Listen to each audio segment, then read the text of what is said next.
मारते हुए आगे बढ़ रहा था, मगर अचानक छोटा चुप होने से उनका दुश्मन को हाथ से उनका गर्दन कट जाता है। मगर उसमें जोश इतना था बॉडी के अंदर और इस मातृभूमि के लिए, रक्षा के लिए, कि गर्दन कटने के बाद भी आधे किलोमीटर तक कहते हैं कि दोनों हाथों से तलवारों का मूविंग देता रहा। इतने बहादुर सैनिक यहाँ के। राणा प्रताप से अकबर इतना थका गया कि उसको सपने आने लगे राणा प्रताप किसी भी पॉइंट पे मुझे मार सकते हैं। उस वक्त में राणा प्रताप को मारने के लिए अकबर सामने नहीं आया। अकबर डर गया था, अकबर सामने नहीं आया। और बेलोन था नाम का एक सेनापति था जो बड़ा नरबक्षी था, चलते हुए बच्चे का मड़िया लगा के मार दे, बेशक वो हिंदू का हो और 8.25 फीट का, कभी किसी प्रकार का युद्ध नहीं हारा। ताकत इतनी थी, 2 हाथियों की जंजीर पकड़ के करते थे घुमाने, इतना ताकत। उसको कहा गया कि किसी भी हाल में मेरे को राणा प्रताप का सिर ला के दो। अकबर दोबारा कहा गया।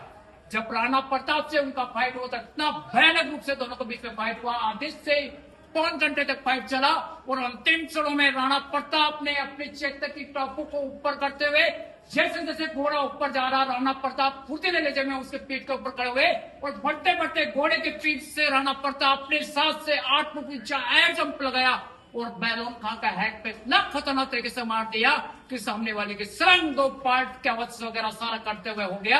आप वंडर करेंगे जिस घोड़े पे वो बैठा था उस घोड़े के भी 2 पार्ट हो गए। एक पार्ट इधर गिरा, एक पार्ट गिरा इधर गिरा, जैसे आसमान से बिजली गिर गई थी।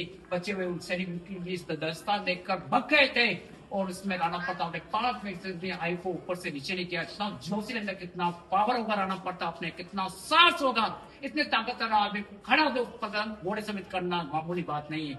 तो यहाँ के राणा प्रताप के लिए, राणा प्रताप की बहादुरी के लिए, यहाँ के राजपूतों की बहादुरी के लिए, यहाँ के सैनिकों की बहादुरी के लिए कभी लोग बोलते कि इस माटी से तिलक करो, ये माटी नहीं चंदन है। कहते हैं कि गढ़ में गढ़ चित्तौड़ गढ़, बाकी सब गढ़िया, रानी में रानी रानी पदमनी, बाकी सब रनैया, ताज में ताज भोपाल वाला ताज, बाकी सब तनैया, और राजा में रामचंद्र, बाकी सब रनैया। मैं तो कहता हूँ ताज में ताज, मन का ताज सही हो तो दुनिया को सही समझ सकते हैं। नैन में नैन, हमारे नैन सुरक्षित हो तो दुनिया की सुंदरता को हम देख सकते हैं। रानी में रानी रानी पदमनी तो सुंदर थी, पर रानी में रानी घर की रानी अच्छी होती जो दुख सुख में काम देती और जीवन भर साथ रहती। राणा प्रताप की जय। मेरे को इतना देना इसके लिए